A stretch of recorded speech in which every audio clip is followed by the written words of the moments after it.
Ngayong araw na nga ang araw na maliligo tayo sa pinapagawa natin na tub o swimming pool dito sa ating farm. Pero bago ang lahat, ganito yung sitwasyon ng ating tub dito sa ating farm. 1 week pa nga to hindi nalinisan, pero grabe ganito na kadami yung mga dahon niya. Yung vlog namin dito last time, hindi pa talaga final yon kasi yung plano talaga namin ay pipinturahan at i-finishing namin dito ngayon. Kaya ang unang ginawa natin ngayon ay lilinisan muna natin tong tub natin. Medyo problemado nga kami kasi itong tubig na source nito ay sobrang hina, hindi talaga siya nakakasustain ng tubig para dito sa ating tub. Sa ilang araw na napondo tong tubig na to, hindi talaga siya nakaangat or siguro baka merong butas. Malalaman natin ngayon kung ano ba talaga yung problema. Sa kabilang banda nga, si Norme ay naliligo sa maliit na balon. Hindi pa talaga okay yung pakiramdam niya. Pero naligo pa rin, ang tigas talaga ng ulo. Tapos ang kulit-kulit pa, tignan nyo naman yan, no? Sa sobrang daming dahon nga na napunta dito sa ating net, nabigatan na siya at parang bumababa na. Medyo hassle talaga siya kasi kailangan siyang tanggalin para maalis natin yung mga dahon na napunta dito. Hanggang ngayon nga, iniisip pa rin namin kung ano ba talaga ang mas magandang ilagay dito na hindi hassle sa part namin. Kasi pag ganitong setup, time to time, kailangan namin tanggalin para mabaklas yung mga dahon. Sa tingin nyo, maganda kaya if yero yung ilalagay natin dito? Baka kasi if yero din yung ilalagay natin, mawala yung view. Ay, basta ewan, di pa rin namin alam anong gagawin dito. Baka may suggestion kayo, comment naman kayo. Habang inaantay nga ang pag-drain ng tubig sa swimming pool natin, ay naglinis sila dito sa paligid. Kailangan din talaga siyang i-maintain sa paglinis. Buti na lang din talaga may mga kasama tayo dito sa farm na nakakatulong sa atin. Tulad na lang sa panahon ngayon na hindi okay si Norme. Basta kayo, wag nyo pabayaan yung sarili nyo, ha? At wag kayo mag-alala kasi inalagaan naman natin si Norme. Grabe, matagal-tagal din talaga na naubos tong tubig dito sa ating tub. So meaning maraming tubig talaga ang kailangan para mapuno to. After nga nila malinisan yung net ay binalik din nila agad. Kasi time to time may nahuhulog talaga na dahon ng bamboo. Buti nga lang sana if ganito kadami talaga yung kasama natin sa farm para hindi tayo mahirapan. Winawalis na nga nila yung tubig dito. Pwede pala yun. Dito nga ay tulungan na talaga sa paglinis ng tub kasi marami pa tayong gagawin ngayong araw na to dito sa ating swimming pool. Ang advice kasi sa amin before namin pinturahan, lagyan daw namin ng pixie band na may halong semento para mas didikit daw yung pintura. Kaya naman sa araw na to ay gagawin natin yun. First time din talaga namin gawin to. Di nga kami sure if tama ba tong ginagawa namin. Basta nakinig lang kami sa nagawa dito. Kibale 5 kilos daw na semento. Tapos haluan natin ng pixie band. Sana nga mag-work ito para talaga matapos na tong swimming pool natin. Mahirap kasi na parang halos paulit-ulit na tayo sa mga ginagawa natin dito. Minekos-mekos na nga nila yung pixie band at semento dito. Ang pinakaunang plano talaga dito sa baba lang namin lalagyan ng pintura itong swimming pool. Kaso nga lang sa pangunang apply pa lang nila ay parang may mali na. Hindi namin alam kung ano yung problema talaga. Sa pinaghalo ba namin ng semento at pixie band or talagang dito sa sahig ng swimming pool natin? Kasi kahit anong apply nila parang nagseseparate yung pixie band at semento na nilalagay nila. Siguro nga dahil sa sobrang daming tubod na andito sa ating tub. Sa part na to hindi na namin alam kung ano yung gagawin namin kasi gustong-gusto talaga namin na sa baba lang pinturahan tong pool natin. Kaso kahit ilang beses man nilang itong applyan, nawawash out din talaga siya. Dito nga sa gilid, ganito kalakas yung tubod na lumalabas dito. At marami pang maliliit na tubod tulad na nakikita nyo sa video na to. Sa iba't ibang parte yan ng swimming pool natin, ha? Naku po, parang napaka-imposible talaga na mangyari ng gusto natin. Kaya naman napagdesisyonan na lang namin na dito na lang sa wall or paligid ng swimming pool maglalagay ng pintura. If ever alam nyo kung ano yung gagawin sa mga tubod para hindi na magtubig, comment nyo naman para magawa natin ng paraan at mapinturahan natin tong ilalim ng ating swimming pool. Kahit sa gilid yung pintura natin, siguro maganda naman yung kakalabasan nito. Halos maubos na nga nilang ilagay dito yung pinaghalo nila na semento at pixie band. Kasi yung estimate natin kanina ay sa sahig lang, kaso nga lang mas malaki na yung paglalagyan nila ngayon. Kaya naman naghalo sila ulit. At dahil nga naubusan tayo, nagpabili na naman tayo para matapos talaga yung trabaho natin ngayong araw na to. Ganun talaga, pag malapit na matapos, dun ka talaga itetest ng panahon. Itetest talaga yung pasensya mo. Habang inaayos ngayong swimming pool natin, may inutusan tayo dito na bumili ng pintura para ipintura doon. Kibale, nagpamix talaga tayo ng color para makuha yung color na gusto talaga natin. Itong color na to yung natipuhan namin, kaya naman nagpahalo na sila ng marami. Sana nga ay maganda yung kinalabasan nito. Kibale, ang nagastos nga namin dito sa pintura ay 1,012 pesos. 2 liters lang yung pinabili natin. Siguro magkakasya na to. Maliit lang yung napabili natin kasi nga sa sahig ng swimming pool lang yung na-estimate natin. At ito na nga, sisimulan na ang pagpipintura sa swimming pool natin. Hindi ko alam kung ano yung pinaghahalo niya. Basta set na to sa binili namin na pintura. Marami man kami napagdaanan na problema sa pagbuo nitong swimming pool natin. Okay lang kasi part naman talaga yan sa process. At least pag natapos na to, masasabi namin na worth it naman lahat. Hindi man as in perfect talaga yung nagiging resulta. At least masaya pa rin kami na ganito ganito yung outcome. Yun naman talaga yung pinaka-importante, 'di ba? Ang maging masaya. Sana nga lang magawa ng paraan tong sahig ng swimming pool natin. Dahil nga maliit lang na pintura yung nabili nila, pinagkakasya na lang talaga nila dito sa ating swimming pool. Kita nyo naman, hindi nga siya naging pantay kasi kulang nga talaga yung pintura. Syempre, kinabukasan, briefingan natin agad yan, oy.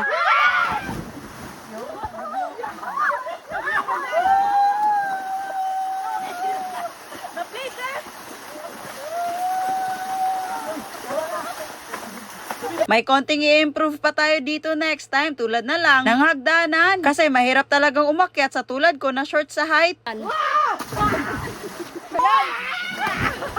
At least tuwing gusto natin maligo, andito na sa farm. Hindi na tayo maghahanap pa ng iba. Char! Tingnan nyo naman si Normie, oh, sobrang enjoy na enjoy siya. Parang nakalimutan niya na may sakit siya. Parang lubog nga tingnan yung tubig, pero malinaw talaga yan, tulad na pinakita ni Normie. Siguro nga lubog tignan kasi walang pintura yung ilalim ng swimming pool natin. Nasabi nga ni Normie dito na tuwing gumagala daw siya, nawawala talaga yung sakit na nararamdaman niya. So paano ba to? Gala na naman tayo? Grabe talaga tong bata na to, may sakit na nga, gala pa rin yung nasa utak.